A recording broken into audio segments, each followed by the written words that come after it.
Bismillahir Rahmanir Rahim. Allahumma salli ala Sayyidina Muhammad wa ala ali Sayyidina Muhammad. Rabbi shrah li sadri wa yassir li amri wahlul uqdatan min lisani yafqahu qawli. Assalamu alaikum wa rahmatullahi wa barakatuh. My name is Sumaya Hassan.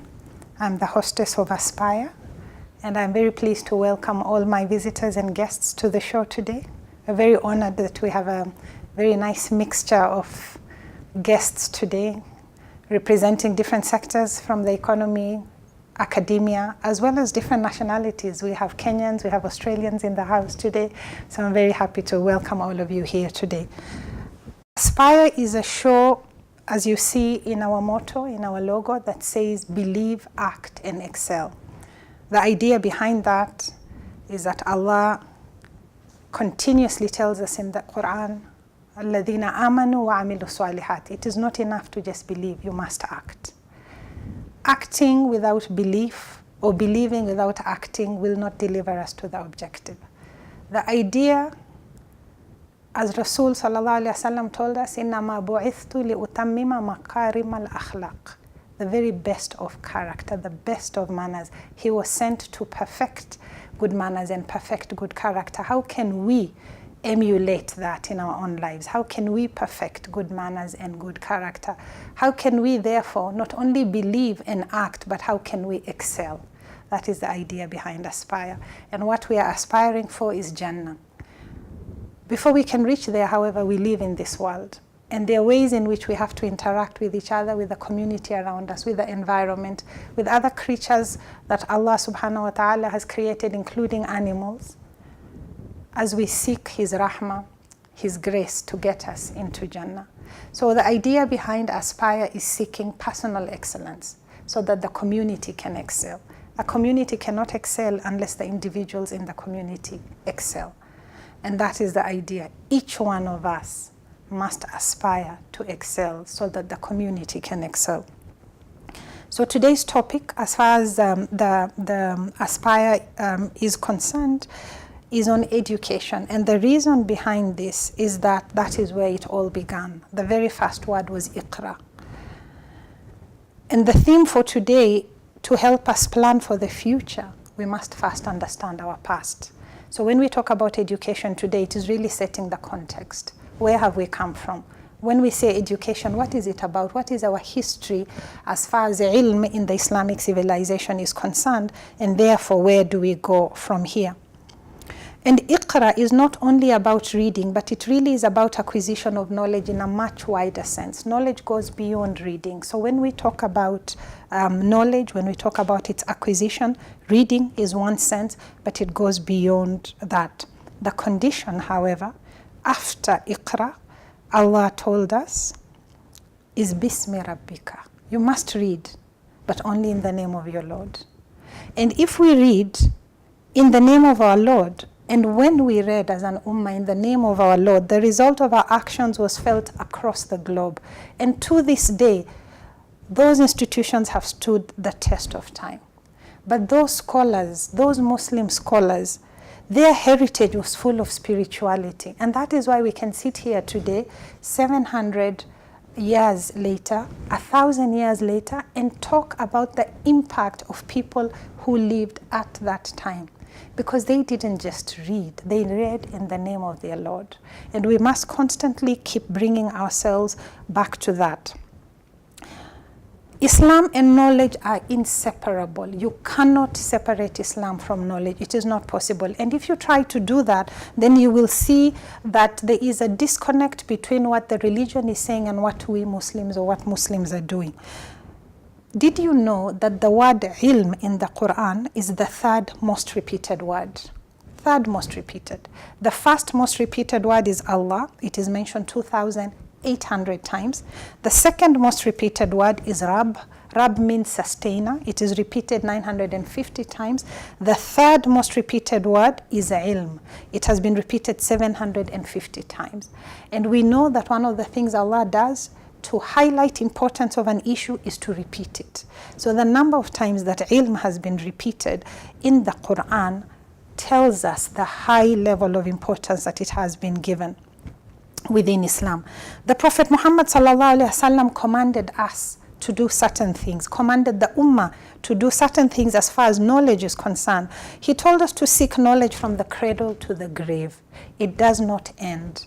You cannot say, oh, but I've graduated high school, I have a degree from university, I have a master's, I have a PhD. The minute you think that you have acquired all the knowledge you need to get, that is a sign that you have a gap in your knowledge.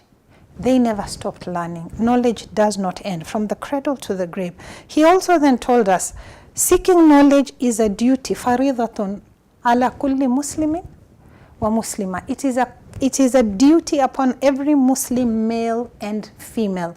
Each of us, no matter where we are, we must acquire knowledge. And then he also told us that whoever pursues the road of knowledge, then God makes easy for him the road to paradise. Because you're seeking knowledge, being on the path of knowledge, Allah eases for you the road to paradise. And verily, the superiority of a learned man over a mere worshipper is like that of the full moon over all the stars.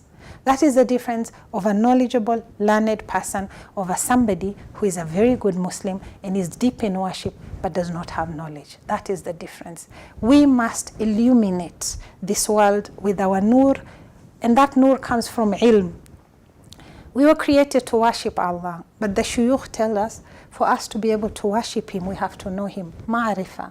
Now, how do you do that if you don't have ilm? So we must be beacons of light, and that can only come from knowledge. So going backwards now, as I said, to help us plan for our future, we need to look and understand our past. What was happening in the Islamic civilization? What we can see is that for more than 5 centuries, during the golden era of Islam, we led the world in power, in order, in government, in refinement of manners, in standards of living, in humane legislation, in religious tolerance, in literature, in scholarship, whether science, whether medicine, whether philosophy, which is defined as the love of wisdom. In each of these areas, the Muslims were leading.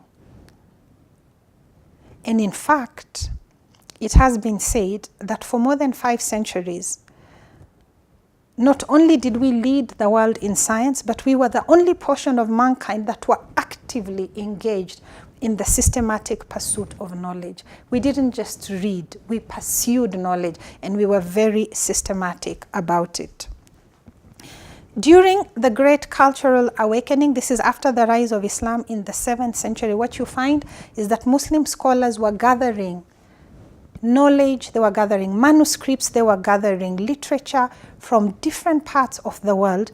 They were reading it, they were refining it, they were commenting on it. Muslim scholars did commentaries on deep Greek philosophies and manuscripts that had been done, which subsequently were then translated for the benefit of others. I will talk a little bit more about that. What is important to understand here, for you to write a commentary on a book, you must really understand that book in depth. You must understand that book in depth. Otherwise, you cannot write a commentary.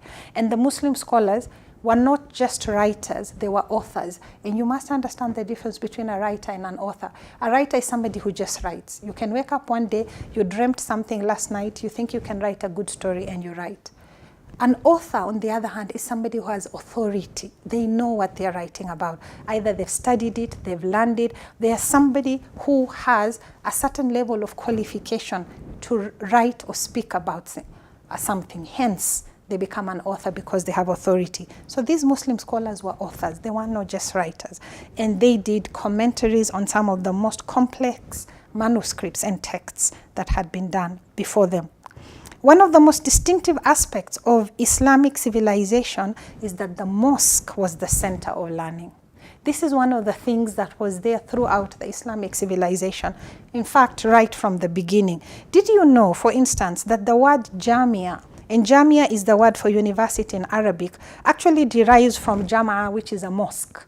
So that connection between education and the masajid or the mosque, you don't have in any other culture that close connection between higher education and the place of worship like you do in Islam, just to show how much education was actually not only intertwined, but actually grew within the mosques. In many respects, Islam influenced Europe. and subsequently the rest of the world with its system of education, including universality of learning, including the methods of teaching and granting diplomas, including academic freedom of professors and students, including the doctoral thesis, how that was done, how it was defended, and including in the peer review of the scholarly work based on the consensus of peers. This was during a time when the rest of the non-Muslim world had extreme tolerance to other ideas. If you try to bring about a scientific theory other than what was in the established dogma at that time, you could actually be burnt at the stake in the non-Muslim world. It was that serious to try and challenge the established dogmas of science. And yet the Muslim students in the mosques were challenging their lecturers and having intellectual discourse with them about whatever they were being taught. And the mosques, therefore, were venues of very, very vibrant and very open scholarly discussions.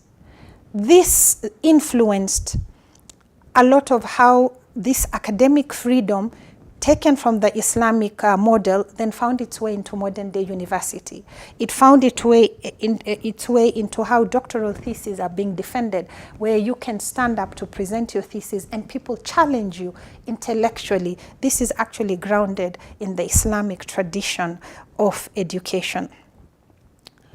Many books of the Islamic scholars were then translated from Arabic to Latin.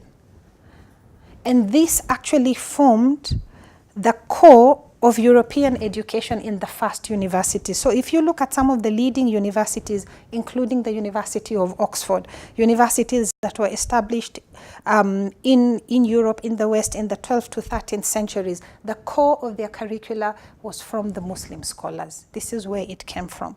Now, interestingly, the Muslim scholars, in addition to writing their own books and doing their own research, also took books and manuscripts of Greek philosophers. So they took books from Aristotle, from Plato, from different Greek philosophers. They translated them from Greek to Arabic.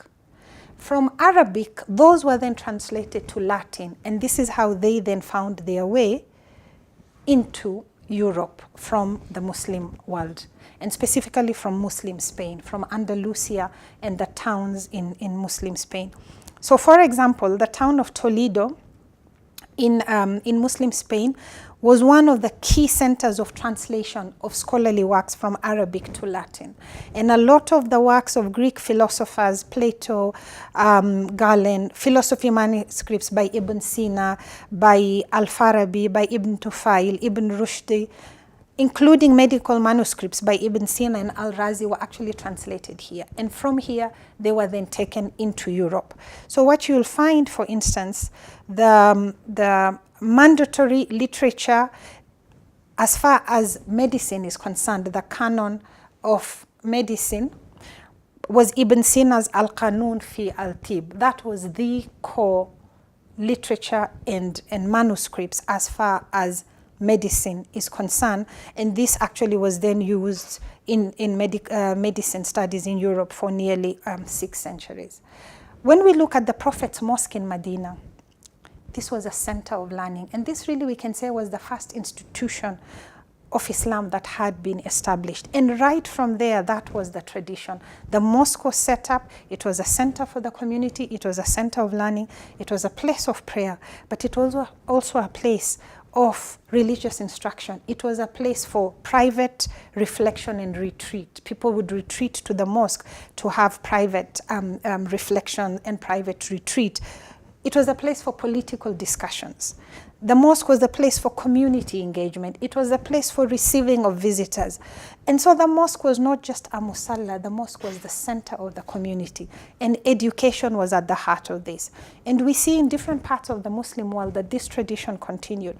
So if you look, for instance, at some of the mosques in Turkey, you'll find they have beautiful gardens with fountains, with libraries, because the mosque was a place where communal gatherings happened, where intellectual discourse happened, where engagements with different sections of society happened, and therefore the mosques were built not only for purposes of prayer, but actually for purposes of communal engagement. Now, the learning tradition that was commenced in Medina at the mosque, we also see that continued across the globe. And you'll find a lot of the mosques in different parts of the Muslim world, from Africa to Asia and all in between, will have learning centers. So they will have elementary education, and some proceeded all the way to higher education like universities. The learning tradition continued, and you will find that a lot of the mosques established in different parts of the world had educational institutions established within the mosque, right from elementary education, and some proceeded all the way to higher education like universities. We will continue with this topic after the break.